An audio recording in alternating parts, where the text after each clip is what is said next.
What's up, everybody? Welcome to episode 24 of the Overview. I'm ChanManV, back from vacation, and we missed you guys last week, so can't wait to talk about a bunch of stuff with you guys. Fishstix joining me, Jason Kaplan here.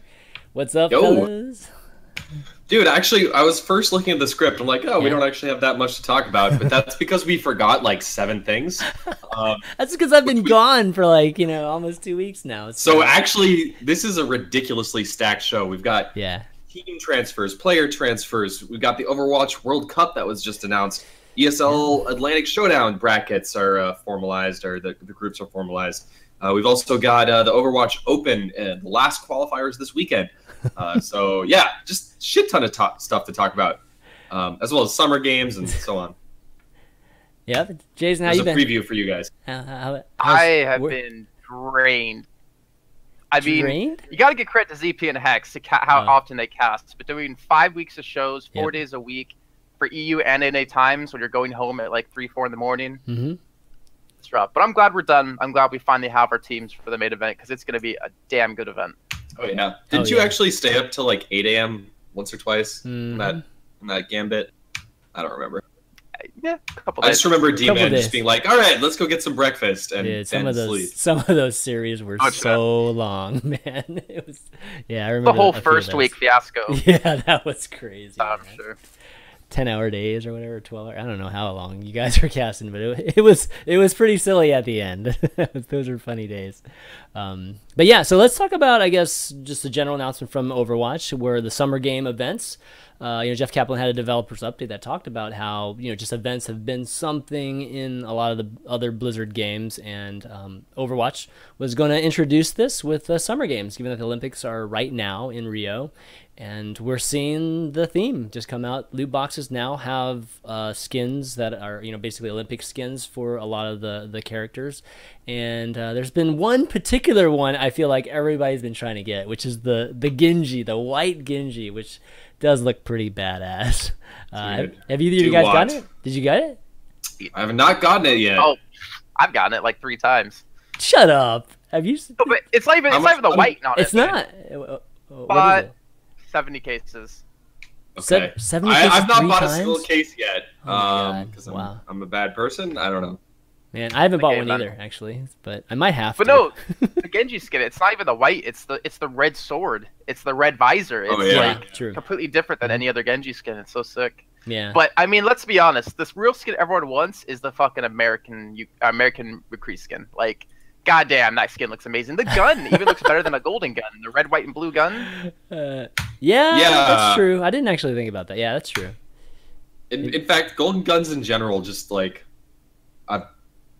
I don't know. Actually, that's something we should talk about too. That's coming up in just a second. Yeah, that's gonna be the next topic we talk about. But so your favorites. So your favorites McCree, all right? And it's got to be McCree. Really? Yeah, McCree's pretty good. McCree, he's my second favorite. I gotta give it up for the Torbjorn skin. It's just like one. Oh man. I don't know. I love it. With like not pink hair, thank God. Yeah. Weightlifter and champion Zarya is pretty good. It's pretty nice. Yeah, they definitely picked the appropriate characters. That's cool. Mercy Mercy seems a little out of place there, but everybody else seems like definitely perfect for whatever event that they're supposed to be competing in. I do really want the Tracer skin too. Yeah, the Tracer skin's kind of. She looks different though. I have both. You have both? Oh my god! Every skin except the Torbjorn skin, unfortunately. Oh man, you bought boxes, right? You haven't been playing 70 boxes, right? I bought like 70 boxes, but I also been playing a lot. Okay, cool. Because the season ends soon. Yeah, it does. That's really another thing we're going to talk about. But continuing on summer games, they also added a Tavern Brawl that's very new, and conceptually it's a completely new thing. Lucio Ball. It's basically Rocket League inside of Overwatch, where Lucio is the only character you can play outside of a bug that people have been exploding. So what do you guys think about that? You guys tried out Lucio Ball? Not even once. God, I'm sorry. I mean, it looks like Rocket League. It looks like Rocket League, except for way worse. I don't know. No offense, guys. No offense, if I'm playing Overwatch, I'm gonna be grinding my competitive. You're such a tryhard, man. You know me, Jason. You play Lucio ball? So I had to try it. Okay, so yeah, it's basically Rocket League, but what I liked about it was just literally running around with Lucio and like bouncing off the pads, keeping your momentum, riding off the sides. There's something really soothing about it. Like in Counter-Strike, you have surf maps. Yeah, I wish they actually had like a KZ map, like a jumping map for Lucio only, where you have to ride walls and get to like certain places. Yeah, that'd be great. But you know, maybe the game mode wasn't necessarily as fun or as fun as some people maybe hoped. But the fact that they introduced something new and a new game mode that's special to this occasion was really cool, I think. Yeah, and it was done great. I mean, the stadium looked awesome. I mean, you know, just everything about Overwatch basically was applied to this Tavern Brawl in terms of the artwork, and even just the design of the board and everything. I think, you know, for me, it's definitely. I mean, I like the fact that you can, like, you know, go backwards a lot quicker, you know, respond quicker in terms of just playing the game itself. But like you said, Jason, I kind of wish you could, I don't know, just fly a little bit more. You know, just the momentum could be maintained a little bit better than it is right now. I kind of wish you could shoot too, like you could shoot the ball, not shoot at each other. But there's like missing some element of, you know, attacking the ball in a way, because all, you know, it's like you can punch it, you can obviously right click it too, but it was hard getting a super shot. Maybe I just haven't played it enough, and some people who are experts at it can like do crazy kind of shots, you know, or very powerful shots. But it's actually pretty close. It's actually pretty close to being something. Cool if they like not necessarily implied a map editor, but they had like a special training map for each hero. Like for instance, for Lucio, you have to wall climb, you have to like go to a certain map and jump certain spots and stuff like that. For like Reinhardt, it could be aim practice with Flame Strike or something. Your shield appropriate. Like make specific training maps for each hero would be a really cool idea, I think. Yeah, I guess you can really extort like the strengths of each hero and practice the strengths as well. Yeah. Actually, speaking of Reinhardt, it might have been cool just to, you know, not only have Lucio only on that. Maybe Reinhardt would be kind of fun, actually, in some ways, too, deflecting the ball. Goalie. Yeah, not even just goalie, even just using them as, I don't know, a way just to deflect the ball into the goal off a, you know, like a Karam or something. So, but anyways, I you know, this, when Jeff introduced this, he obviously said that this was, you know, just more of a concept, you know, just trying out these different types of things and seeing how this goes. And overall, I think it's definitely a good proof of concept, and kind of excited to see what else they can make with this engine, or just with the tools that they have. Arcade. Nicer about it. Arcade. It's like you mentioned before that people can exploit it and play non-Lucio heroes and kill people in it. Yeah. But the fact that they went back and banned people for 7 days who are exploiting this, that is awesome to see. It's awesome to see, though. Yeah. Like, I mean, it's a little harsh because obviously people want to try out for fun, but the people who are abusing it just to be a-holes should be banned. But it's nice to see that they're looking after the game mode they introduced, not just putting it there and letting people, you know, run amok just do whatever the hell. Yeah, it's not like PTR style or something like that. Yeah, that's true. So you guys mentioned a season ending soon, so that was like another big news that they announced actually earlier today, or maybe like late last night.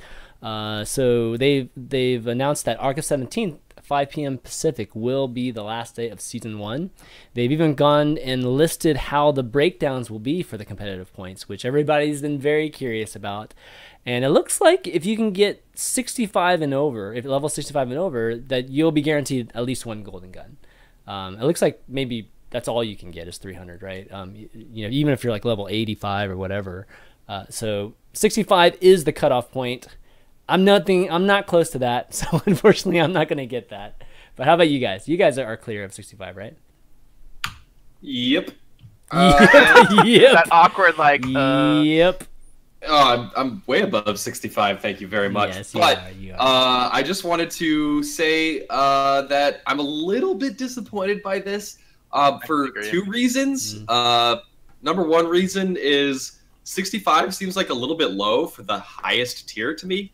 I know it's like top 4% or top 3% of players are above 65, so it's really not that big of a pool, but it is still a lot of people that are above that range. And, you know, it feels like, oh, hey, I got like above 70. Shouldn't I get something more? But then conversely, on the other side, I also feel like 300 points is way more than I was expecting. Like golden guns right now are extremely rare, and it shows that someone has played a ton and when they choose one character that they're going to get the golden gun for, that they're like a specialist in that character for the most part. Okay. But now I feel like every game I play, almost everyone's above 65, so everyone's just going to have a golden gun. So it kind of decreases the value of a golden gun a little bit. Like, look, I think it's cool that we're getting rewards for our performance. I don't want to take away from that, but I think it could have been done a little bit better. I don't know. Agree. Like, you want more prestige put on it. Obviously, well, it goes both ways, right? Like, you look at League of Legends, and if you're like diamond or higher in in a season, you get a special skin for a champion, and you get a special ward skin and stuff like that. Same time, it's like you could just play and grind out a golden gun. Yeah. Prefer it to be like in one season you can get one golden gun and then that's it. And if you didn't make the cut, then maybe you can save the currency for like the next one or something like that. So people who have golden guns, special, but at the same time you want people to always feel like they can obtain the content as long as they keep playing. Like, you don't want to make it impossible for someone to accomplish something like that. So I could see both ends, but still as prestigious as it maybe should. I mean, I definitely agree with all of those things that you guys are saying. I'm right now, I'm like, in that 56, 59 range right now. So I mean, I'm not like super far, but I don't think I'm gonna get it. And at least I get 120 points. So it might take me a couple seasons or 3 seasons to get it. But do you think that 300 CPs, just having one golden gun, is really enough? Like, there's a big difference between 65 and 85. You know what I mean? So should a person at 85 get additional points on top of 3? Like, there's a slight difference, though. There's the top 500 rewards. Yeah, top 500 gets special animated spray, which is amazing. Yeah, animated spray is a pretty big deal. I'm just sad because I'm never going to get top 500. Oh. But it's not even top 500, though. It's if you accomplish top 500 once, then you get the stuff. Which means there's probably like 2,000 people out there that will get it as well. So it's not truly top 500. Yeah. Should have been, though. I don't know why they did it like that, actually. Just so I guess they get the reward, the achievement right in the moment, I guess, that sort of thing. There's no ranking right now. Like, we have to go look at another website to see when we're ranked, right? So it'd be nice if it was in-game, that we could see it in real time. Yeah, as a part of me thinks that there should be more. I feel like, just not only the animated spray. I feel like you should get more chances at a golden gun, because like you said, Ben, like, everybody's gonna have a golden gun when you're playing, but that's only one of the characters that they play. So yeah, maybe they specialize in it. I don't know, maybe not. Maybe it's just the coolest golden gun that they want to use versus their best player. So I don't know, I kind of wish there was more. I have a prediction. I have a prediction here. There are going to be more guns than just the golden gun, because if you go into that menu, it looks like it's a context menu for buying all kinds of weapons. And right now they only have the golden guns. So if I have one prediction here, I think there's going to be a lot more to buy with your competitive points down the road. Okay. That'd be cool. More choices, or the more stuff in the store, the better, for sure. Blizzard, right? This is only the first season, so... Yeah. Yeah. First, Okay, esports news, guys. Got a ton to talk about. Might as well get started now. Some big team announcements. Actually, a lot of team announcements. Actually, Jason added another 3 here to the list, but we'll talk about the big ones first. There too. So the first one, of course, the earliest one that we saw that was over a week ago, was that Mix-Up, which was formerly Luminosity, has signed with NRG, Shaq's team. Everybody was talking about Seagull being tweeted by Shaq and what that meant. Well, obviously it meant something, and no surprise, these type of tweets are generally done for a reason. It doesn't happen just out of the blue. So I wasn't surprised with this, even knowing what's going on, or you're talking to Shade or whatnot, whatever. Like, I definitely was expecting this to happen. How about you guys? Was this any shock to you guys with the information you guys knew? Nope. Yeah, Shaq tweeting him, and then the entirety of Old Luminosity following NRG on Twitter. Kind of obvious, right? Yeah. Kind of obvious. Yeah, definitely. Me, what was the surprising thing is who they picked up in place of Mixed Up, or now NRG. Too strong. From EU, who... can say they've been on the rise, but I would never consider them at the moment like a tier 1 team. Though I guess that's changing slightly with some recent results. But like, even Rogue, unless they re-signed, their contract should have ended back in July, from what I heard. So there was always the opportunity to pick up a team like Rogue. Yeah, I'm just surprised they picked them up. To be honest, I mean they're not bad. Like don't get me wrong, Olba is insane, or Sani, sorry, is insane, and is really starting to branch out in his hero pool. But it's not like a team that's had tons of results against top teams. So yeah, there might be maybe creation. Well, that's certainly a talking point for us here as we go through some of these additional team pickups. It's just there really aren't any more rosters left that can compete at a high level for teams to pick up. They're really, it's getting to the point where if you want to acquire a team, you're going to have to look below tier 1. You're probably going to have to look below tier 2. You're going to have to look at the teams that have had, maybe good performances in Gosu Gamer weeklies, or have gotten to the top 5 or top 4 of some bigger tournaments. But the folks that are getting first through third already have a home. And it's looking to be that way for the foreseeable future. Wondering what kind of talent we'll see pop up. I mean, are we in the position where we're having, now it's kind of like a swap where teams do have leverage now, and it's a money issue. It is like, Luminosity taking it too strong. That's going to, I'm just guessing that's going to be cheaper than having a team like Mix-Up. I mean, are we to that point in Overwatch already? I mean, I don't think these salaries are like crazy or anything. Salaries definitely aren't crazy. There's some teams obviously will ask for quite a bit, like probably your Cloud9s, your Enviouses. Reunited, though, they're staying with their own organization. To me, I don't know how you feel, Ben. It feels like it's just a grab, right? Like every organization's trying to get in really quickly because they want to pick up a team and be represented at these tournaments coming up.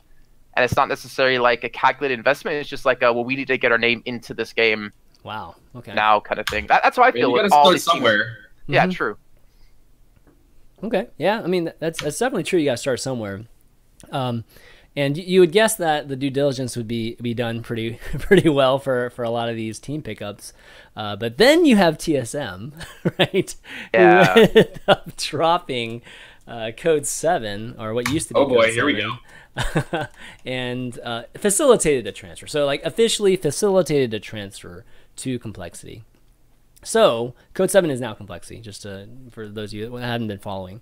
But TSM, there was this huge thing just maybe a little bit over a week ago when TSM picked up Code 7. The TGO brothers, of course, Nicholas, and Torque, caused a lot of discussion basically in the community about whether or why is TSM picking up two guys who have been confirmed cheaters in another game, and why do that with such a big brand like TSM, and just all that big discussion, right? And it looks like what it's led to is like TSM was pressured into dropping Code 7 after picking them up for just over a week, which obviously nobody does that on purpose. Nobody's gonna do that unless there's some crazy, just a lot of pressure from a third, whatever it is, right? So the fact that happened, makes you wonder, like, did TSM know about this stuff? Did they know about it and then just maybe, I guess, sponsors didn't know about it or whatnot? But it is pretty strange for a very high-profile team like TSM to be making moves like this. What do you guys think? Looks weird. Yeah. It looks really weird from an outsider's perspective to see this happen. It's not a good look at all. Yeah. And you have to imagine that TSM's management knew about their past. And, they did say in the post, Reggie did say in the post that they knew about their past in CSGO, but they didn't know that there were accusations in other games or something like that. But really, like, I think they were come on. They were only actually caught from, as far as I understand, I could be wrong, and I apologize if I am. Someone can maybe correct me in chat. But from my understanding, they only got caught by CEVO's anti-cheat in a pickup game in CSGO. Right. So that's the only time they've actually been convicted. And I don't know. It just seems weird to me. Like they definitely knew. Like I don't believe that they didn't know what was in store for them here. So I'm not really sure what was like the straw on the camel's back or whatever it was here. Maybe it was just how big it blew up on Reddit. I don't know. But I will go back to what I've said in previous shows and just say, like, when you talk about players like this in a damning fashion on Reddit, and you're saying, oh, they for sure cheat, that actually harms their credibility, whether it's true or not. And I think we saw that illustrated very clearly here. Just after it blew up on Reddit, a week later, they transferred the roster. So yeah, well, I mean, I just want to reiterate that they transferred to another very notable team brand, which is Complexity. So it's not like they're just going to some just very small team or a starter team type of thing. No, I mean, they're going into another brand that's Complexity. So obviously Jason and those guys know about their past too, right? Yeah, and I trust Jason's judgment. I mean, I don't know. I feel kind of weird. I feel like it's a shitty situation, and the community certainly didn't help here. But I know that there's a lot of people that say once a cheater, always a cheater. They should never be allowed to play competitively. Like, a lot of people think like that. I'm not one of those people. So I feel bad for those guys, honestly. But I don't know. What do you think, Jason? Not even being touched on about this is the fact that if TSM, like the players of the team, had the option to drop the two brothers and stay with TSM. Yeah, right. They stick with them because they believe in them, that they're not cheating, and they wanted to stay together as a team because they're performing pretty well. As in TSM, no, we're just dropping you, so you don't have a chance to drop them as players. I think if it's the former of those two options, then it kind of shows into the credibility of the two brothers and the two players that the team believes they're not cheating and are entrusting themselves in these big tournaments with this roster. Well, the rumor I heard is that the TSM organization did propose that, and then the team decided to stick together, and that's why they're transferred to Complexity. Just rumors, folks. I don't know if it's 100% legit or not. It's a good sign, though. Yeah, like the credibility of the two players and within the team, like the mentality of the team saying, no, we don't think you guys are cheating because we're performing, and maybe they found a better home with Complexity. So yeah. Anyway, we'll see them on LAN really soon at the Atlantic Showdown. Yeah, I guess one last question, just following up on that whole hypothetical question about dropping them and whatnot. Are Torque and Nicholas to you guys like good enough that there aren't people that could replace them at this point, as DPS players, or no? You think I think almost every single player in the top right now can be replaced. Yeah. Okay. Cool. Every single one, because the big untapped talent pool of the ranked ladder. You look at Kib on Reunited. I mean, the amount of people you can be picking up, and even Steel, the ex-CSGO player, is thinking about making a team based off just the rankings alone. Because there's a hell of a lot of skill out of these players. They just haven't had the opportunity yet to play with teams. Ending on Reunited. Yeah, it's an interesting perspective. Definitely, I think looking at the ranking, you're going to be able to pick some gems out of that. I was going to say the opposite. I was going to say I don't think anyone can replace these guys because they're so freaking good. But you're probably right. If you have a lot of diligence and you dig around through those rankings, you'll find somebody eventually. Team that picked up someone unknown. I just literally cannot for the life of me remember who it was. I can probably find it. Who picked up someone off the rankings just because they played with them and they were good. Wow. Okay. The rankings do matter, baby. Yeah, definitely do matter. Look at League of Legends again. I hate to keep comparing it to it, but a lot of the top players have come from solo queue or whatever, from just playing in Challenger or Master, whatever the highest league is now these days. And then they get put to the test, and some of them can perform, some of them sink. Right. Okay, yeah. Well, so we'll have to see how it goes for Complexity. Hopefully, and maybe it makes them a stronger team. Just going through this adversity. Snow, the Brazilian player. Sorry. Dude, yeah. Snow, okay. That got picked up off the ranking ladders just because they played with him. Like, hey, he's really good. Let's give him a shot, and he's been doing good. I think there's a fine line. I think Ben and I are both right in a situation that there is a certain level that makes them hard to replace just because they've been playing with the team so long and they do have good individual skill. In 5 months' time, 4 months' time, we'll see a lot of people who we've never even heard of today come up and play for a lot of these top teams. I hope so, man. We need more talent. Yeah, we've been saying that for a while now, and the game's been out. Fishstix, Team Envious. He's a new. Oh yeah, dude, it's happening. New Winston Bane. No, dude, Genji. Come on. No, but there are a couple more team pickups too. Let's go through them. And this one I really like. I think this one makes a ton of sense. SG1, the Finnish squad, they're an entirely Finnish team, has been picked up by NIP, which is a Swedish organization, so a little bit of Nordic love going on there. But SG1 has played in, 3 dozen tournaments? They've stuck together. They've had a really consistent roster. They've placed well so many times. I would still call them a tier 2 team. They can't really compete with the Enviouses and the Cloud9s of the world always, but they've just stuck together for so long, and I think that alone is reason to pick up this squad. So really glad to see the SG1 guys find a team, and also really glad just to have ninjas in pajamas in Overwatch. I mean, this is a storied esports organization, yet another storied esports organization jumping into the fray, which is awesome to see. Mm-hmm. Then also it looks like one shot. I wanted to say something about the NIP. Oh, okay. Well, I left you a breathing room. I know. I had to work on a Google Doc to pull up the information. Okay. No, I think you're right. Like, they're definitely like a tier 2 team. I think they've shown they can play in tier 1. But the problem is they've had a couple of roster swaps again. Was it Kaino came in for Lazzy, who came in for Hawks, who was getting married. Play with a solid 6, but these guys have beaten like Reunited. These guys are actually really good. They just kind of I guess settle on a roster. And against top teams, I'm looking at what I have. They have 33 map wins and 51 map losses. So they're still not at that quite point yet of being able to compete, but they're getting there. I'd say they're a lot better off than a lot of other people. You need to share this doc with me. No kidding, man. This sounds amazing. Where are you getting this stuff, man? Okay. Speaking of that document, by the way, because we talked about this, I feel like a major dick for bringing it up on air. Team Envious versus Complexity now, XTSM. Yes. So Complexity now have not picked up a single map versus Envious. They're 0-22 against Envious. Yep. I mean, so are most teams, but yeah. Cloud9's gotten one or two. A couple. Yeah. I think they're one of the few teams who has not picked up a single map against Envious. That's They just got their number. They just got their number. I mean, Complexity does fine against all the other teams. Okay, so it's not like it's a specific case. I mean, they just happen to match up poorly against Envious, or their strategies do, right? Okay, we got, let's see, one shot becomes method. Jason, you want to talk about that one? Not much to say about it, or just solid pickup. I think a lot of teams really want to get their foot in the door, and one shot has always been like on the cusp of like high tier 2, low tier 1 for a long time in North America.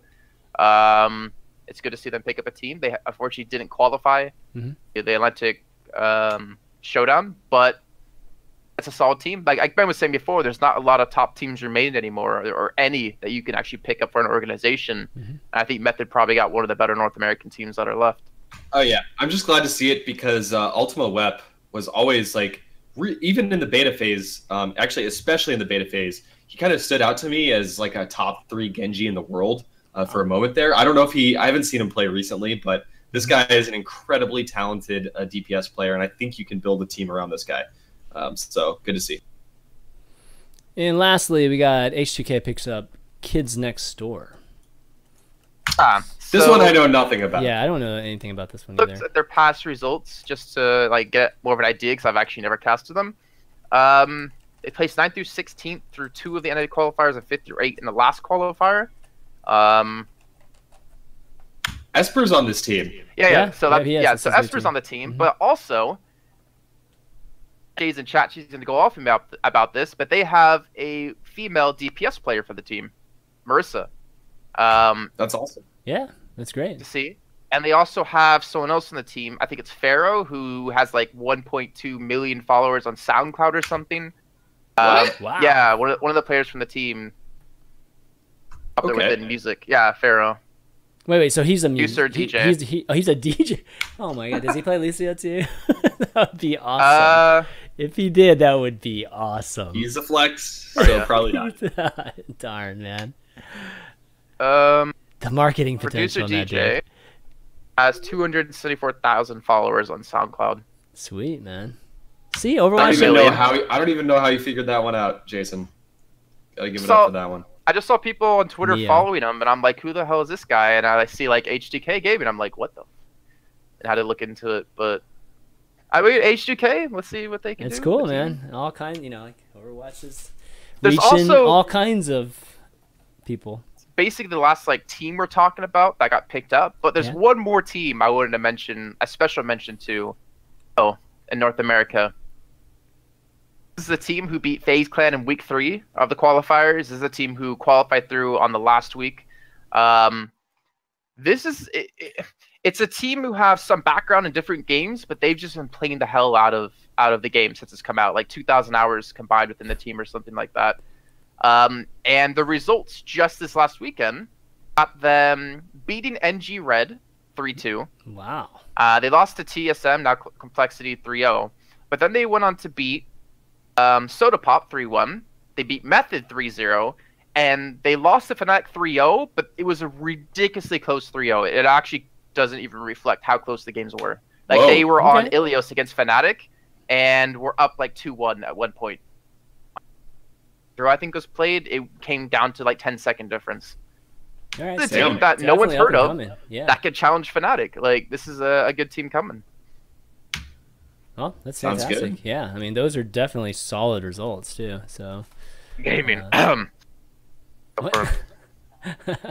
Wants to get in on this. Yeah, no kidding, right? Like, we'll probably see another organization try to jump in on this. But cool, yeah, just another crazy week of team transfers or just teams getting picked up, and we'll see if it continues on. It's the month of August here. Before we move on, we're going to do some esports recaps of events. I wanted to give a quick shout out just to some of the iTunes folks that left some 5-star reviews this week. Nizash09 and MC Farland. Thanks a lot for doing that. And if you guys want to help out the show, and you guys listen to the podcast on iTunes or Google Music Podcast, you can just leave us a review. Leave us a 5-star review, and it helps with just how the whole SEO thing works and people finding the show a little bit more easy. Okay, so let's talk about ESL Atlantic Showdown. So this is Jason's event for the most part, and he's been casting like a boss, like he talked about earlier. And so we're finally down to the what do you call it? Semifinals? What's this officially? 8 teams. These are 8 teams in 2 groups. Yeah. GSL format. Yeah. Nation groups. It's best of 3 the entire way through. I'm not sure what's going to happen with the semifinals and finals. I'm assuming they'll be turning up best of 5 and maybe best of 7 at the end. Mm-hmm. Yeah. We've got Misfits versus Fnatic in our initial match for Group A, and NVS versus Creation as our second match in Group A, all playing in that double elimination format. Mm-hmm. That is last group. Like, yeah, I talked to Creation earlier today. I talked to Numlocked, and he's like, "Yeah, we're not been playing well. LG, formerly was too strong, actually beat them this last week in the Overwatch Open. Yeah, we're not playing well, and then we get matched against NVS in our first freaking match. This is." Feels sad, bad news bears for them. Yeah. But Misfits, like pretty much, arguably the best European team at the moment. Fnatic, who's just up and coming, and not to mention have a chance to boot camp. I believe in New York now they're going to be in. Okay. Envious, who's basically they're 56-0 right now in matches, lost in the past 56 games. Wow. Like basically they're fit to come through as first, but you have to wonder who's coming through that in second place. Is it Misfits? Is it Fnatic? Is it Creation? And I think probably all 3 of us will agree that Creation's going to be the underdog in that case, which is weird to say. Creation, the underdog. It's super weird, man. Yeah. I mean, for a moment, Creation was the best team in Europe for like a split moment a couple months back. But yeah, I mean, Misfits play incredibly well, and this Fnatic squad has to be the most improved team in competitive Overwatch over the last month or two. I mean, they've gone from a team that's like on the cusp of tier 2, then they add IDDQD and they start playing even better and better. But all of a sudden, like this squad has played better and better with every single tournament that they participated in. And honestly, if I had to give it to anyone, oh man, I don't even know between Misfits and Fnatic. Maybe my NA bias will just shine through, and I'll just go with Fnatic. That's where I would go, actually. Misfits on that one. I mean, really? I'm just Fnatic I'm following their trajectory here, which is just going straight up. I feel like in the last 3 weeks, Fnatic's been playing pretty darn well, and it's going to carry over to next week, I would assume. So thing is, like, that's the exact story of Misfits. Like, down to a T. Like, exactly what happened to them when they were known as Graviton Surge back in the Take TV tournament. Didn't really perform too well there. They didn't really, obviously, win the whole thing. But since that moment when they finally had their 6 with Crew and Co., they've been just performing better and better and better. And out of nowhere, they became the best team in Europe. And I want to give this to Fnatic because you mentioned IDDQD, but you have to give a shout to Vonathil, the other Swedish player of the team, who is actually the caller for the team, has been helping them out, I think, tremendously. I think Europe probably has the best in-game callers, technically, compared to North America, because even Envious are five Europeans and 1 American. But like Nox, I have to give a special shout out to now in Rogue, being in-game caller. That's when Creation was at the peak with Nox, and then he kind of went to Rogue for a better offer. They're definitely a damn good team, and I honestly think they definitely have a chance to come out second in that group. It's going to be tough, but it's going to be a great series. I mean, it's just the first round too, but I think this is going to be what, best of 5, is it right? Just the first round, or I in groups, think it's best of 3, right? Oh, yeah, and then semifinals and finals. I don't know yet exactly what it's going to be. Double elimination. So. Okay, yeah. And also, not to place too much value on it, but Nevix, who's one of the star players for this team, is actually ranked number 2 in the world on his competitive ranking. Yeah. He's currently got 92 competitive points. Holy crap. I didn't even know there were people above the 90s until I just checked 2 seconds ago. There's 5 people above 90, and he's number 2 out of every single Overwatch player right now. So he deserves a second golden gun. I'm also I'm also noticing something else, just as a tangent. I don't like the top 10. It's like 6 Koreans. Oh god. So it's coming in there now. They're coming on strong. To be fair, I know of a lot of players who bought Smurf accounts just because they don't want to play on their main account anymore.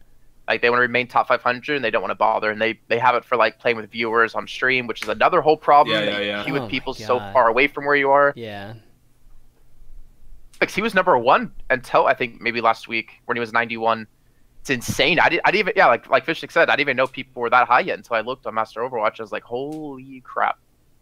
I mean, you can just keep going and going and going, right? I mean, the people at the top can just continually go. Oh no, actually, it tops out at 100. Is that right? I forget what. I believe it tops out at 100. Jeff, yeah. That's kind of weird that it does top out at 100. In theory, it should just continually go up for the literally the top players, because they can continue to gain points, right? So at that point, it doesn't really matter though, because you get the ranking within top 500 moves, not your actual. Yeah, sure. But then we have Group B as well Group for the B, showdown. man. Group B, just Group B. Group B's pretty sick, dude. Yeah, Group B is hard to call. I mean, starts out with 2 matches: Reunited versus Complexity. Reunited has also been one of the foundations of Overwatch, competitive Overwatch, since the very early days. They have so much experience, such a wealth of experience. In fact, a lot of these players even have LAN experience because they competed together in Battlefield and other games, as Jason knows very well. But this Complexity roster, I still have so much faith in them. So honestly, I don't know who comes out on top. If anything, I have to give it to Complexity here. And then you've got Cloud9 versus Rogue, and Rogue is just an incredible team out of Europe as well. I see Cloud9 coming out of this group for sure, but outside of Cloud9 having a slight edge, I don't even know who to call. I mean, what do you think, Jason? I think Cloud9 definitely as first. Second place is going to be really tough, but I'm not sure if Rogue have a chance. Okay, no. They have a chance, obviously, but I don't know if they are a heavy hitter for coming in second place. They were the best team in Europe, like, hands down, way back during the Take TV tournament, because they had a special 7th player, Too Good, James Harding, was coaching for them and was literally watching their scrims and guiding them, like, no, you need to go for this kind of strategy, you need to switch up to these heroes, etc., etc. And ever since they lost him, because he's been working on his game, diabolical. Diabolical, gosh. Thank you. It's diabolical, actually. Diabolical. Oh, it's diabolical. Yeah. Oh, it is diabolical. It's like Quake arena shooter game. He hasn't had the time to. You can check that on Kickstarter, by the way. Give him a little shout out. You can even book time with me on that one. And me too. Oh yeah. Since they lost him, they have not looked like the team they were. Not as nearly as dominant as they were. And I think it comes down to this boot camp they're having now. Together, if they can somehow pull a stronger in-game caller. Like, I don't think it's just necessarily Nox. It's just about the creativity the team used to play with Tvik playing Soldier. Like, for instance, Watchpoint Gibraltar, they abused the hell out of Soldier on defense on top of the actual spaceship because no one could deal with the Mercy or the damage amps Soldier play. And they finally had these unique strats that people didn't know how to counter, and that's when they were so strong and popular. But now they're not able to compete at that level, and I wonder what this boot camp's going to do for them. Yeah. And so, hands down, you guys think Cloud9? I think Complexity is going to give a run for it, actually. Now that they've gotten settled down, in the last week and a half, they might be able to get things together in the next few days, and and really, I mean, you know, before all this crazy drama, I mean, Code 7 was the #2 best team in the world.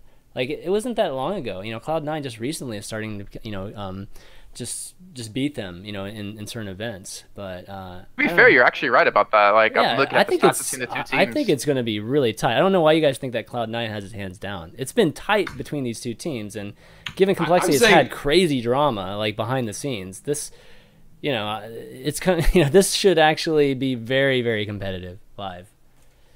Yeah, Cloud9 just has a little bit more experience, and they've even played on LAN together, so I still think that they have the edge. At very least, I know that they're going to qualify. I'm quite confident about that. Yeah.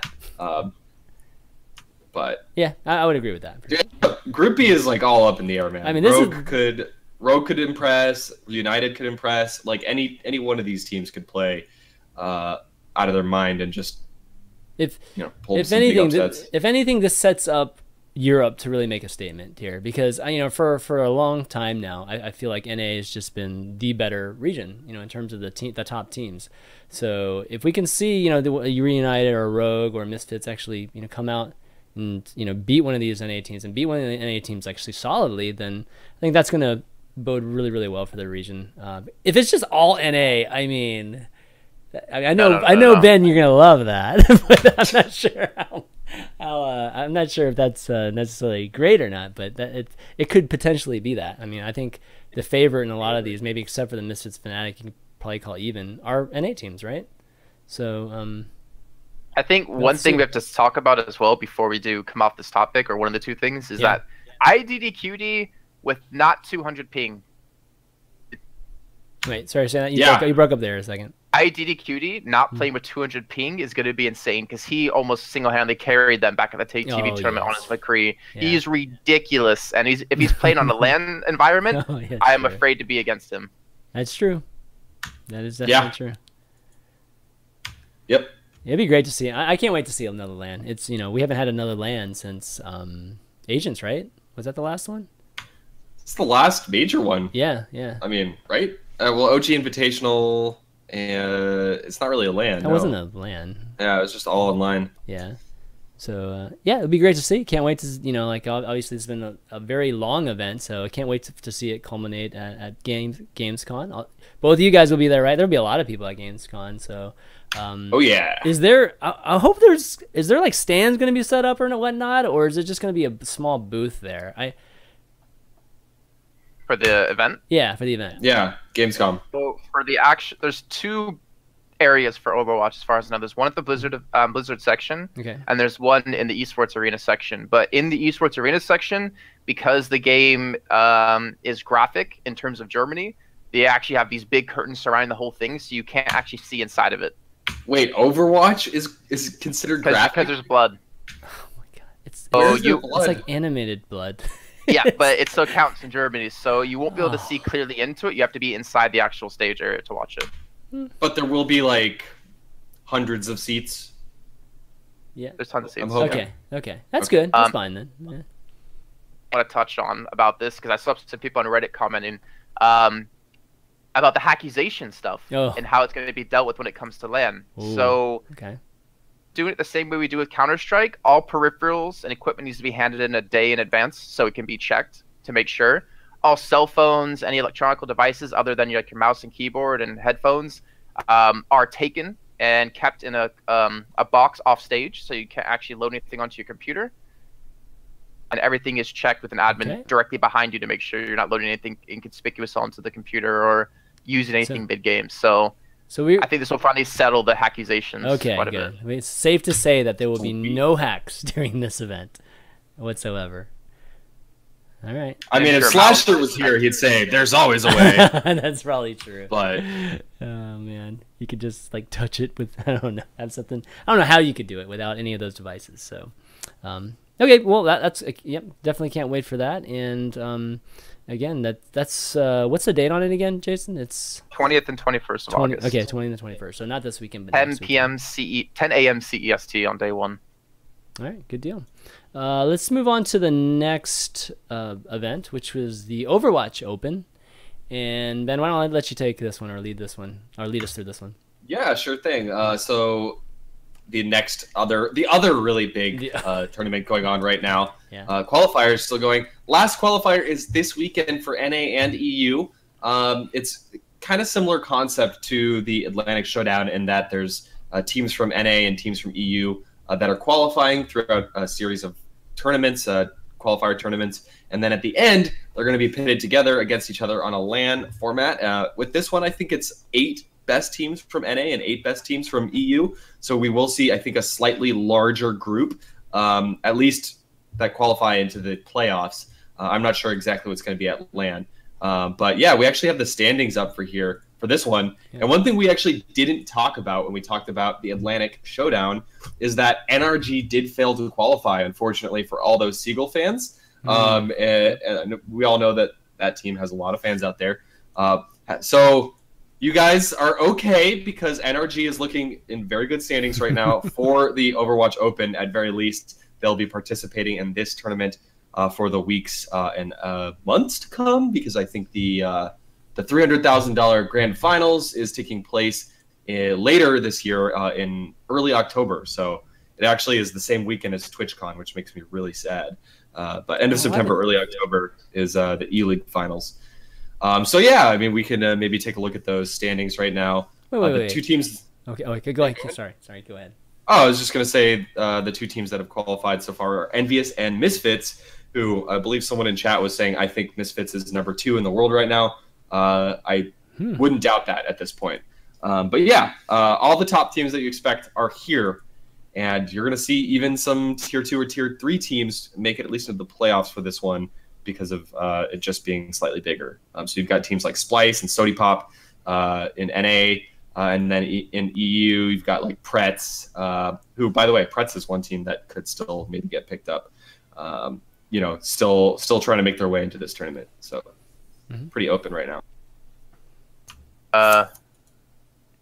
Cloud9 and Fnatic has already qualified through week 2 and 3. And Rogan reunited through week 2 and 3. Sorry. Yeah, you have to look at the people. Oh man, this is really confusing. I was looking. Yeah, you have to look at the top. I'm showing both the top in the. My bad. Yeah, like, people automatically top 4 qualified. Yeah. Like number 1 through each qualifier, then top 4 in points, right, for top 8. Right. So these are the people that have won the qualifiers each week. So Misfits, Rogue, Reunited for Europe, and Envious, Cloud9, and Fnatic for NA so far. And there'll be one more. So we got one more this week. So 2 more auto qualifiers, and then we'll see the point totals. And these are the point standings. So qualifiers. You can find all this info it's like on qualifiers for qualifiers.com. yeah. You can find all this overwatchopen.com. Amazing happened last weekend, actually, in the qualifiers. What? That's probably never happened before. Yes. If I were to say a team, because I don't know if you know Fishstix, and I'm curious what you're going to say. If I said a team finished a map in 2 minutes and 55 seconds, what map would you say that would be on? I don't know. I mean, freaking one of those Gibraltar stupid maps. Reunited finished in 2 minutes and 55 seconds against NIP on Watchpoint Gibraltar. Holy crap. I think I actually caught that. Perfect time. So, yeah, that's insane. Did it stop?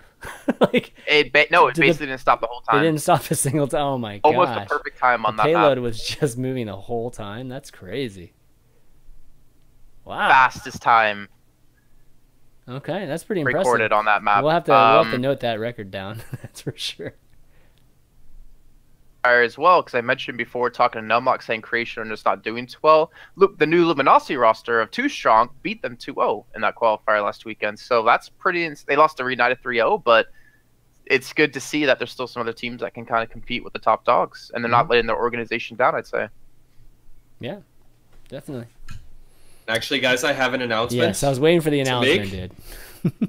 It's really not a big deal, but I'm actually heading to Europe on Thursday to commentate the last qualifier for this tournament, and I'm also going to be commentating the playoffs, which take place right after Gamescom. So there you go. It's out there. I haven't actually casted anything in like 2 months. Feels weird, but I'm going to be on the road for like a couple of weeks and casting a whole lot of Overwatch.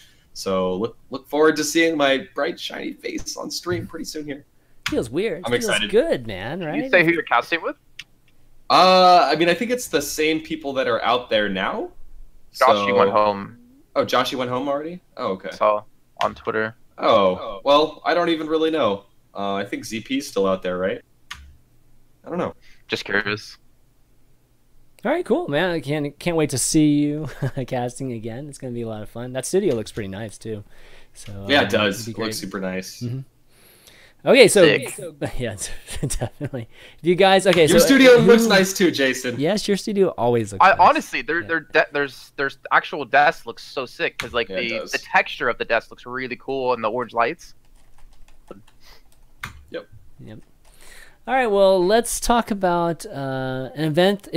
If you're gung ho about your country and just have a lot of national pride, we've got a new event that's going to be right up your alley, especially with the Olympics going on right now. It seems to fit really, really well. The Overwatch World Cup was announced recently by, let's see, on playoverwatch.com. Let me show it to you guys. And you guys see this? I actually just saw this today, so I didn't actually even realize this. Let me see how this actually works. Man. You guys know the specifics for this? Yeah, I'm so excited for this, guys. This is it's a national pride tournament. So it's going to be each individual region is going to be able to vote for their own players, and they're going to be pulling the top players from each country based on their rank in competitive. And then only people within that country are going to be able to vote on who they want to participate for them. And this is awesome because esports has been missing this type of competition since WCG kind of exploded. WCG was one of the foundational institutions in esports back in the early days. I mean, it was really actually the biggest thing going on in esports for a while was the World Cyber Games. And since it died, there really hasn't been anything to replace it. So I am, on a personal level, just really excited for this. But within the context of Overwatch, it gets even more exciting because you've got some incredibly stacked countries. To name a few, Sweden is going to be insane with the likes of Mendo, Tvik, Coco, Chipsogen. All of these guys are Swedish. They're going to come together and probably win the whole thing. I mean, I'm just going to say it right now. Yeah, oh yeah, like disgusting. Yeah. It's actually disgusting. Oh yeah, oh my god. I don't even know. Like, there's so many good DPS players on this team. Like I don't even know who they choose. And then you've got actually teams like Finland, which SG1 is entirely Finnish, and then Taimu and Linkser are also Finnish players. So that's going to be an incredibly strong team. Of course, the US is going to be strong as well. So I think there's actually like, I'm pretty sure Sweden's going to win. But France, Germany, Finland, US, Canada are all going to have really strong teams. And I personally think that Korea is going to surprise people and make a top 5 placement. Like, I really think that's going to happen. I was just going to say that because we have not seen Korea play against anyone outside basically Korea. It's going to be insane to see what they come up with because they're playing a lot of heroes that aren't even in the meta currently in NA and EU. And this is like the first glimpse of seeing Korea finally see what they can do in a shooter. Crossfire, mostly. It's going to be insane what they're going to pull out, I think. Difficult. The only slight gripe I have, though, is that it's a big popularity contest. Yeah, I hate best that competitive players in each region. It's the most popular players in each region that get voted in. So obviously, if you're a big streamer like Seagull, pretty much you can guarantee he's going to be in there. You know, Taimu's going to be in there as well because he streams against a lot of viewers, etc. Pokelaw's probably going to be in there. Stir probably even. So like 100% competitive. So I hope people out there don't think like, oh, it's going to be great to see the best players from each region play head to head. No, it's more of like a, I think, fan event mostly. I mean, we'll see. We'll see. I don't know. I think there's a chance that it just so happens that the top rated players are the ones that make it in. You're probably right about Seagull, but I don't see people voting in like Stir and Pokeballs. I don't see that happening. I don't think that's going to happen. It just depends if they actually try to get votes. If they try to get votes and recruit off of the stream, I mean that's of this, and I feel kind of bad saying it, but it's like the rich get richer. So if you're one of those players who's maybe top of the rankings, but you're completely unknown, you don't stream and stuff like that, you don't have like a Twitter or whatever, how are any of those guys ever going to be put in? Unless like the captain looks at you and be like, hey, he's really high rated, maybe I'll give him a try. Just a simple case of the rich get richer. The people who are unknown won't even have a chance, I feel, unless there's some way to like force them to have a certain amount of people who are unknown in the Well, I mean, I do know that they're going to limit it to like the top tier players in each role. So I'm not sure how big that pool is going to be. Yeah, I mean, those are questions for Blizzard, but it is they are going to hand select basically the top, or not hand select, but go by ranking for the top players. At least then, just want to make sure that they get represented, because I mean, if you think about it, this is like make or break for some people. If you have some unknown get in and perform really well, sign to a top team soon, you know? Yeah. A lot of people. I kind of would. I mean, I kind of would have preferred that they just select team captains and then the team captains just pick the rosters. I don't know. But they're just going to pick everybody that's on their team too. That's not the fairest thing either. Basketball. Yeah. Like in PE class. Yeah. I mean, take your friends over other people. Well, if this event, was a serious event, like not just more of a exhibition, right? That, like you said, it's more of like a fans all-star type of thing that has high level play mixed into it. If this was actually a very, very serious thing, then, maybe you could, pull off getting captains for each of these countries. Kind of like, the U.S. Olympic team or something like that with basketball. Because, all those guys are not, a lot of those guys are all-stars, but not all of them are, right? There's some role players that are put in that just mix well. And which leads to my next question, which was, do you think these guys actually will play well together, even though they're, not on the same teams? And, like, does it take long to mesh really, really well in Overwatch? I don't think so. I mean, I don't. My inclination is it doesn't take that long. I mean, of course you have to have good synergy, but like the standardized like team compositions and strategies for every single map are just set in stone right now. Yeah. Unless there's like huge meta things that shift before then, people pretty much know what to do, and they do that every time. Yeah. I mean, imagine if this event was like a $4 million event or $6 million event. Like everybody gets, I don't know, something like that, something just ridiculously large, right? Like, what would be the proper way of going about doing that? I don't know. It's got to be. How does the Olympics do it? Just copy them. I don't know. I'm not really sure. Do you still want to go for like the region representation of individual players, or do you want to go for like best teams in each region? See, 3 or 4 of the 6 people from that region. I still like the individual players type of thing, where you just pick individual players from that that country or region. Like the 6 highest rated players, put them together in a team, expect them to be the best team in the world. Like a lot of stuff that people don't see, a lot of behind the scenes stuff, how they mesh together as players and people.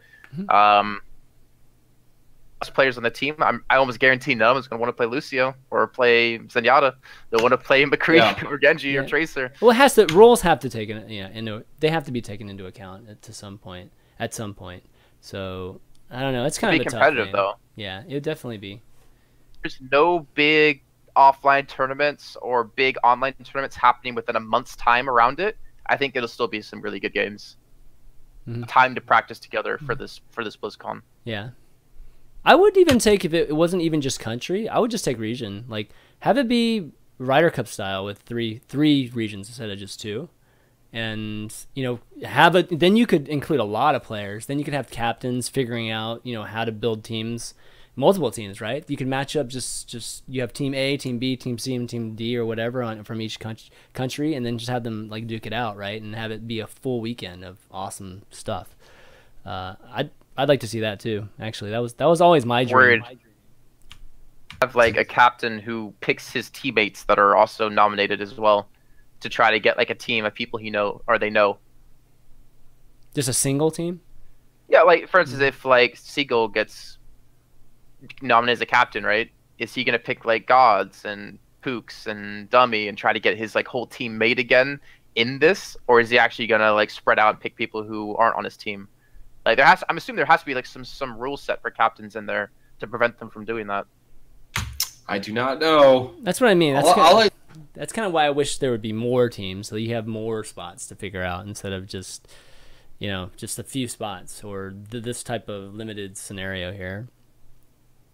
There technically can be 6 the US or USA teams coming if they're the best 6 teams in the Americas, right? Yeah. Yeah. So there's still a chance, but Brazil, what they got to offer. Oh God, Brazil! Like, look at CS or not Luminosity anymore. SK, back-to-back major winners. Right. Like, they came out of nowhere and worked hard. And Brazil actually has some ridiculously good players when it comes to esports. Tempo's in a Brazilian team too, right? Like both of them. But yeah, so we'll have to see.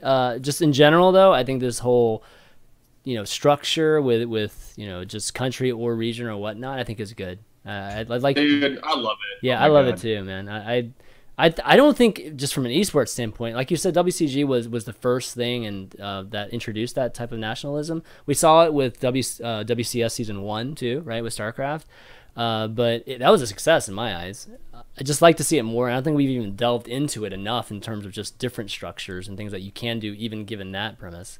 So yeah, and by the way, I posted a link to Liquipedia in the chat, and you can actually easily through Liquipedia look at all of the players for specific regions. And I'm just dicking around doing that right now, and it's like I think this tournament is going to be riveting from the moment it starts until the moment it ends. Even though I think Sweden is going to win, I think they're going to just I think they're by far the best. If you look around, like even like Spain has a good roster. You know, France has a good roster. Tons of these countries are going to actually be very competitive when it comes to maybe not getting first place, but getting into the top 3. I think is just a ton of question marks. So do yourself a favor and dig around a little bit. It's pretty that's sweet. What makes for like really cool events too. Seeing all these players that, you know, we all know about, you know, we all know are just like amazing, and putting them all together too, right? So there's a lot of things that lead up to a very intriguing event. So I can't wait to see how the first one goes for sure. Okay, this is completely kind of off topic, but relates to this. Okay. I swear. Okay. Have any of you guys been watching the International at all? No. When I can, not much. Okay, so have you seen the augmented reality stuff they do with picks and bans? ChanManV. You haven't seen either, Fishstix? Oh, you mean where it like shows up on the stage? On the actual stage. On the stage? Yeah, really? I mean, they've been doing that for a while, awesome. but yes. Okay. It's so damn sick, and I really hope that at BlizzCon they could do something like that too with the heroes. Wait. They've been doing it for a while, Ben? Like, did they do it last? They did it last year, yeah. Oh, if you're talking about that, okay, I know what that is. Yeah, But... I mean, there was like an actual Dota map on the stage, right? And there was like when people use their ultimates, there was like cool lighting effects and shit. Oh, I didn't realize that. They even did this at Evo, when one player like selected a character, like the half of the stage would light up. It was pretty cool. Yeah. We did some stuff with Cologne as well. It wasn't technically augmented reality, but it was involving like the fly-through of the whole stadium. You'll see like the team logo in the air and the camera moves past it, but it's not physically there. It's just there within the graphics package. Okay. I don't know. I just imagine what they can do. I remember talking to Nate Nancer, who's like the head of esports for Blizzard for Overwatch, and the ideas he has for like a stage setup leads to having potentially augmented reality stuff with like the hero showing up on the stage via the camera. And like when they change heroes, they can still show the change stuff. I don't know. There's so much potential for it. I thought that was really sick to see. Yeah. Golden Boy is saying the characters are literally on the stage. Okay, so that's different. That's actually cool. They actually show up in front of the players, like on the actual stage. Man. That's like really 3D. Cool. That's cool. That's sick. Yeah, definitely sick. Okay, well, I think that's it for the top. Oh, actually, meta. Do we want to touch on meta? I think, Ben, you mentioned that you saw earlier this week that a little bit of Fair Mercy being broken out by Envious and who else was it? It was Envious and Cloud9. Cloud9, yeah. Both Cloud9 and Envious kept the Pharmacy, yeah.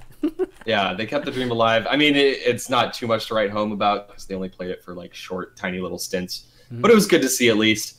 But in other news, Zenyatta continues to be the most broken hero in the game. Yes, oh my god. Oh god. Whoa. Chips is playing it's it. broken? I don't know. Most picked. What? Genji can don't even give me that. S me off right now. I am so beyond done with Genji. It's not even funny. Why? To see teams win off of his Dragon Blade every time. It's so annoying to me. to see that, be like, all right, Genji ults up, okay, we can go in. But you're right with Zenyatta too. Like his ult completely cancels out a Graviton Surge. Why do you think? Why do you think Zen is so good? His ult completely cancels Dragon. He cancels Dragon Blade too. That's a good point too. It's just like, yeah. Go ahead.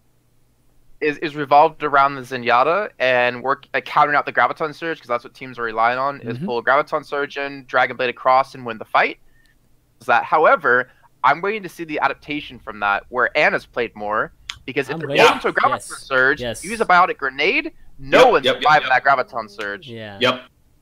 I had that sudden realization this week when I was playing competitive, and in every game, I probably played like 20 hours in the last week, and only once did I see that happen. But we got caught in a Graviton, our Zen popped his ult, and then suddenly the grenade landed on us, and we all died instantly. So, I mean, people are going to figure out some kind of counter.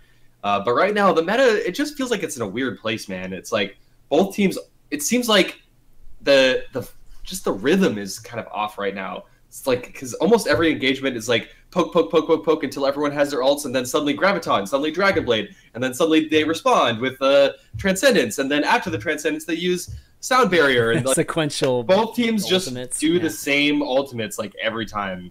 I guess it's a side effect of everyone just choosing the same heroes, at least the same 4 heroes for the most part. Yeah. The thing, right, is that people complain when there was no hero limit that it's like, oh, it's super boring. Everyone chooses the same heroes every time. Well, I look at one hero limit games and it's still the same. Everyone chooses the same hero every time. The only difference is you'll see either McCree Reaper together or basically Trace or Genji together. Well, that's more of a that's a slight difference between the two comps. That's more of a product of limited number of characters, though. Just seeing the same characters. In theory, you'd see a lot more different combinations with 0 hero limit, right? So I don't think that was the talk about D.Va though. Yeah, D.Va is sick. She's sick. Really there's no surprise there. I mean, she's disgusting when the changes. So that's the big difference between NA and EU. NA love D.Va, EU loves Zarya because Zarya counters D.Va. Sure. But D.Va counters so many damn things. It's insane. Like, hey, you have a Deadeye? Hey, not anymore. Exactly. Yeah, any damage coming our way in a Graviton Surge? Hey, not anymore, unless it's a Dragon Blade or a Reinhardt. Yeah, I think they need to knock like a second or two off her defensive matrix or something like that. I think it's actually that. I think there needs to be a cooldown. Just the cooldown needs to be increased.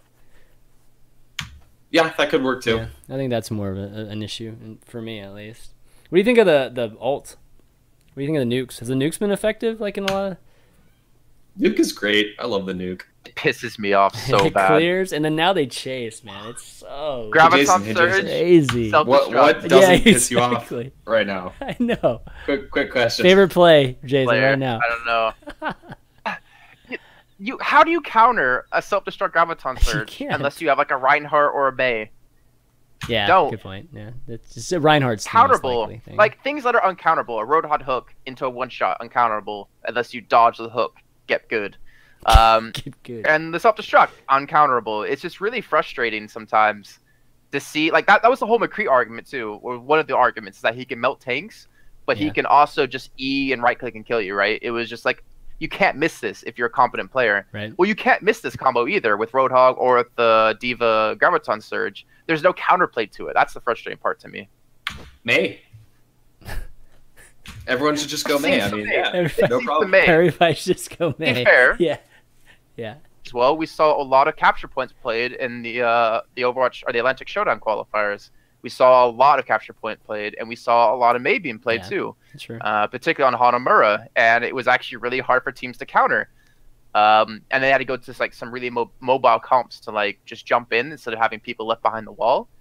We're starting to see some Mei. I think we even saw her on King's Row out of Cool Matt. Oh, that's right. I think it was, if I'm not mistaken. Well, we saw Tailspin play it some too, right? On King's Row? In previous term months and tournaments, yeah. Oh, a couple weeks ago, yeah. Yeah. Okay, yeah. But I question is, do we all feel like Anna's in a good place right now?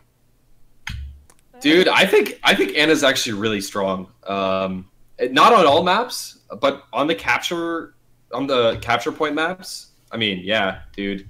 Like on Volskaya or I almost said Numbani, Anubis. There you go. On these types of maps, like a Genji with Nano Boost just kind of wins you the point on attack. Like there's so little you can do against a really good Genji with Nano Boost that I think on that alone is going to bring Ana a little bit up in the meta, at least a little bit. And yeah, like you said, once people start realizing that there's actually a counter to Transcendence and it's called her Biotic Grenade or whatever the hell it's called. Yeah, I think we're going to see more of her in the future. I think also the coordination it takes to play here is a little bit rough. Like, you can stack her ultimate really quickly, have a Roadhog, have him take some damage, and pew, pew, pew. The coordination it takes to sleep dart someone and not hit that person, right? 5 seconds is a lifetime when you're down sleeping. Like, an entire fight can be over by then. And if you can control the amount of AoE you do, like with Zarya right clicks or something, you can actually keep that person entirely out of a fight. It's just really hard to pull off correctly or easily. And the chaos that happens. Yeah. We haven't really seen that actually happen in pro games at all yet. Energy is actually one of the few teams to play her. You almost have to lead with the Ana. You have to lead with the Ana. Like the Ana sleep. Just so it's not like, people that are like afraid of bullets everywhere, or you're sleeping somebody that's already being engaged, right? So it's gonna be interesting to see. Like, not hit this target while you try to sleep them, and B, actually hit the target while you're trying to sleep them. Because if you miss, it's like, all right, we're screwed. I just missed my play, and now they're gonna win the fight. Really rough start, I think. Yeah. Kind of play her that way. That's true. And it's probably a case of just the teams aren't confident enough about it yet. And I think once we start seeing it, like one of the teams do it, then we'll start seeing a bunch of it. But right now, I don't feel like any of the teams have committed to Ana enough to show it at big events. Tried her in the qualifiers. Enigma was playing her. It didn't really work too well, though. No, nothing worked out for Energy in those qualifiers. It's kind of rough. Yeah. But yeah, I think we'll see Ana, especially on just capturing a point. The first point on obviously on maps like King's Row, or Numbani, and then obviously all the capture maps in general. Yeah, she's just good. Cool. All right, so why don't we take some questions, kind of wrap up here, at least with the topics, and you guys can shoot us some of your own questions. You can check out the Overview Twitter account at the OverviewGG. Tweet over us some questions right now. If you don't have access to Twitter for whatever reason, you can go ahead and write your question in the Twitch chat too, and we'll read from both of them. So, what questions do you guys have today? In the meantime, any of you guys have any cool questions or things you're going to be doing this week? Well, I'm going to Europe, baby. Yeah, on Friday, right? Yeah. Is it Friday or Thursday? Thursday. Yeah. Okay, cool. Enjoy your 10-hour flight. 10-hour flight. I'm also going to enjoy my very strong dollar right now. Especially in London. Oh, dang. Especially in London. Ooh, it's going to be nice. London's actually not going to be stupid expensive for once. That's true. Nice. That's true. What are you going to get in London, though, man? You like the food there? I mean... I don't know. Actually, this weekend, I was like, I'm going to go shopping, and I'm going to get a bunch of nice, solid color shirts because, that's what you have to wear on camera, and I only have a couple. And instead, I just played Overwatch literally all weekend. I didn't do anything but play Overwatch. A solid black Overwatch shirt on. I don't want to talk about it. For you. I'm 68 right now. I was up 71 most of the weekend, but I had some D ranking last night. Dude, rolls I get is insane in comp. Like, we had some guy play Mercy, and we're like, hey, could you switch to Lucy or Zenyatta? And instead he switches to Hanzo and trolls the whole game. And this is at rank 77. Yeah, that shouldn't be happening. That's crazy. God, I'm tilted. That's all I play. That's all that happens to me and where I am right now. So, thoughts on skill rate manipulation? How do you? That's actually a good question.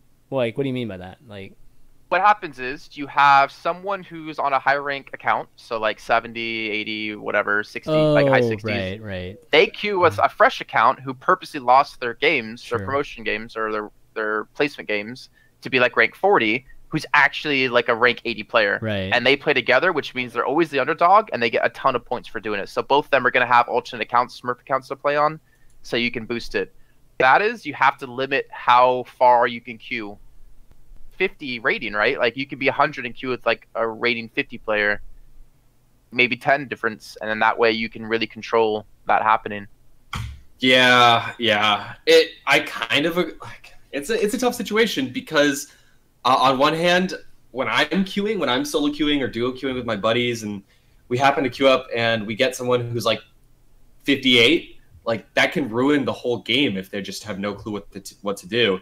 But also on the same hand, I played last night in a queue with my coworker who's like same as me, like 68, 69, and then a couple of our other coworkers who are like mid to low 50s, and it was fun to be able to queue together. We actually won a couple of games. So I don't know. You got to strike a balance. Yeah. I think I do agree though. I think like you should limit it to like, I don't know, 15 ranks or something like that. Anything more than that just seems like too much. Yeah, 15, 10. I would say 10 actually, but. That is, should there be a separate queue between solo queue and duo queues? I see that. And Moru, I don't know. I think it would be nice. I mean, I definitely wish that there was a team kind of feel to, like you have this three, just like this three team players or 4 players that just rank up together, right? Versus just like solo queuing or just playing together and then solo queuing separately, and then it's just like a completely different experience. Because right now my experiences are totally different. It's pretty shitty on solo queue, to be honest. For me, it's either extremely easy or it's extremely terrible. It's never super competitive for me. The top guys at the moment got there because of one reason, from queuing with other people, not solo queuing. Exactly. Surefour's alternate, Tatsumi, he only solo queues on that, and it's like top 20 or whatever. There are definitely some outliers. I think there's a lot of players though who got there because of queuing with multiple people. Like even Linksters has a sort of account who's top 500 as well. He's like ranked 12 on it. There's definitely some problems, but what I liked about League and how they handled it was the Challenger series that they used to have was like based off of the ladder they had, the team ladder. So you had to be like top 10 or top 50 teams to be into a qualifier to play in the Challenger series kind of thing. But they don't have any like in-game ranking system, or as in like a way to see it easier against other people. I think that could be potentially really cool. Yeah. If you do have a team queue and then that sets you up for qualify for a tournament, would be really interesting. Full team queue would be awesome. But as someone who actually never played League or Dota or Counter-Strike or actually any of these games that have good queue systems, I don't really have any context. But I don't really see why you would make a difference between like solo queue and like duo queue or like trio queue. No one ever says that. That sounded weird saying it. But I don't see why you do that. But I do like the idea of having a separate queue for like 6-man teams. I think that'd be cool. Mm-hmm. Yeah, position people to play competitive too. And that's what you need to have, like a really easy way to facilitate newer players to play in actual tournaments by doing the 6-man queue and seeing what it's like to play against a team of 6. Yeah, agreed. Let's see. Let's take maybe a couple more and call it a day. Pillow Keeper is asking about thoughts the crazy on the Sombra ARG crazy stuff. My only thoughts are exactly what I've said on this show like 50 times. And Blizzard, you are so smart. How are you this smart? Your marketing is too good. I've never seen anything like this ever. Like the way that they market this game in like every imaginable possible way is just astounding. Like how do they do that? I don't get it. So that's my thought. What happened? They released a screenshot or something, like a picture, because it came out like really early in the morning for me before I was even awake.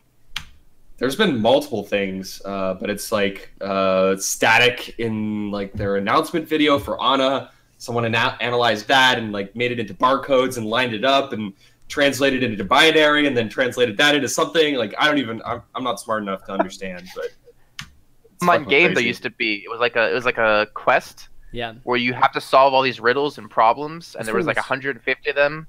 Mm-hmm. Obscure things like download an audio manipulating program, slow down the speed of an audio clip, and then figure out what they're saying to enter that as a password for the next level. And yeah, it's like that. Mind-boggling. It's definitely similar to that. But at this point, it's to the point where everybody is looking everywhere. you know, like within the game, within the PTR, just like there's this whole list of Spanish phrases that are in Dorado, I believe, and people are trying to figure out if it's code for anything. So I don't know. I think overall it's great. It's awesome. It's definitely a unique way of promoting their, you know, potentially a next character that they're going to release, and it happens to be in line with what Sombra, you know, potentially is, which is supposedly like a hacker of some sort. So it's cool. I think the community enjoys it too. So keep doing it, Blizzard. There's no reason not to. They love messing with us too. They do. Yeah. They do. Well, actually, I saw a question about Roadhog and a question about Winston, very open-ended each way, but we didn't really talk about the tanks too much when we're talking about meta. But I would say I've been very interested to see the resurgence of Winston, especially on King of the Hill, primarily on King of the Hill. But teams are picking Winston at an extraordinary rate right now on King of the Hill, which I really didn't see this coming. Like a month ago, I thought Winston was like a trash tier character for, you know, there was a short period of time where like almost nobody was playing him ever. So very interesting to see Winston really jump into the meta, especially on those King of the Hill maps. But Roadhog has also gone down a little bit, I think, in general. But he still gets picked. Like good Roadhog players, getting a single pick changes absolutely everything. So he's still good. So the Junkrat, or the Roadhog, sorry, I always get them confused, got messed up because Zenyatta, that Discord orb. Yes, he's brutal. Them like butter. It's insane how quickly he can die. But like the pick comp, like if you want to run that, you were talking about it earlier, Fishstix, the whole like work down the enemy shield, maybe go with ultimates. But if you get one good hook, the game's over. Like that's a one fight for you pretty much, unless they somehow combo you. I think he sees a lot more popularity because of the Zenyatta pickups. Because Zenyatta, you have an equally matched Winston and equally matched Zenyatta, Winston will win or not die. So not lose the fight, which is important because you keep him out of the fight for most of the time. And you also force him McCree to sit back to protect the Zenyatta, so he's not in the front line attacking. Yeah, I think it's interesting to see the difference that you can see Winston played more, but also D.Va has become like a better Winston now because you basically have a shield by mitigating all the damage coming through. You have the self-destruct, and you have the ability to harass into the backline really quickly onto people and do an insane amount of damage with your ultimate. Yeah, she's just better overall. Her toolset, her toolset right now is just a little bit better, right? At least in terms of Roadhog. Reinhardt, you don't see him played that much unless it's certain maps. I was wondering about Reinhardt too. I always felt the more and more I was playing, like I felt like D.Va was in some ways more of a replacement for Reinhardt than it was any of the secondary. Reinhardt teams. D.Va is insane, by the way. You take like no damage with that comp, but well, yeah. Ridiculous. Do you need both of those though? Can do. Yeah, can do. I guess. All right, well, why don't we call it a day? A great show. I mean, we had a lot to talk about and covered a lot of stuff. So, you want to do some shout-outs? Jason, you want to start us off? The typical ones I always give. ESL for let me work on Overwatch. Parents for let me work on, or to let me pursue this career. Even the Magical Potato in chat is a high school friend of mine. Played World of Warcraft with for like 4 years. Yeah, cool. He is actually he's a friend of me and AJ. Fishstix. Oh, I met this guy. Yeah. I met him at EVO or something like that. Give him a quick shout out for that one for being here and saying hi. Hope he's been enjoying Overwatch. Man, you being a friend of this guy for that long, dude. I can't believe it. I can't believe this guy. We played World of Warcraft Arena together, twos with Shadow Priest and Rogue. We were number 6 in the world with Shadow Priest Rogue combo. Always disconnected because we was living in Santa Barbara, and we kept losing because of it. And eventually, like, we just rage quit and stopped talking to each other because of that. Wow. But it was good times. That's hilarious. All right, Fishstix, shoutouts. Let's see. Atlantic Invitational is finalized, so watch out for that at Gamescom. The groups are ready for you to check out on Liquipedia and elsewhere. The last of the Overwatch Open qualifiers before the playoffs is this weekend, and I will be casting it from London. Yes. So make sure to go ahead and follow twitch.tv/OverwatchOpen and give that channel a follow. You can follow us all on Twitter as well. We'll be tweeting about all these things. That's pretty much it. I'm just sad because the season's about. What? Go ahead. Well, the season's about to be over. Yeah. And I'm going to be traveling for the rest of the month. So, like, I basically have, like, tonight and tomorrow night. Those are my last 2 chances to play, like, a lot of Overwatch. And I know that I still have to, like, pack and go shopping. So, basically, I'm done. I have no more... I'm level 68, and that's it. And I'm really sad. I'm really sad about that. You still get 300 points, man. That's cool. Yeah, I got 300 points. Yeah. Sleep this weekend when you cast, and then just play in between the show. Okay, I'll do that. So we're not seeing you guys next week then? Both of you guys? That'd be likely. Okay. We might have to moving tomorrow Monday, so I don't even know if I have a place or internet. Wow. Okay. Yeah, so next week we'll have to figure out what we're going to do. Maybe Shade will be back too. So, but I'll let you guys know. For me, just shout out to you guys. Give a shout to Shade. Yeah, shout out to Shade. Yeah, shout out for Shade. She's moving too, so it's like all of you guys are moving. It's crazy, definitely crazy. But shout out to you guys for doing the show today. It was a lot of fun. Everybody for watching that tuned in, all the folks that are listening right now. Big shout out to you guys on iTunes and Google Android or whatever app you're using to listen to the overview right now. I guess the only shout out I'll do is I do have a show that's kind of new that we debuted it like a week or 2 ago called Spoiler Alerts on Thursday that I do with Elohim and Eat My Diction, and we're gonna be talking about the Killing Joke this week.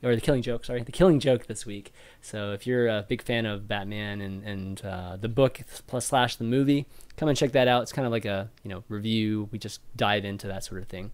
That's gonna be on Elohim's Twitch channel too, twitch.tv/Elohim. But until next week, guys, that's going to be it for the overview. So for Jason Kaplan, Fishstix, and myself, ChanManV, we'll see you next time. Later.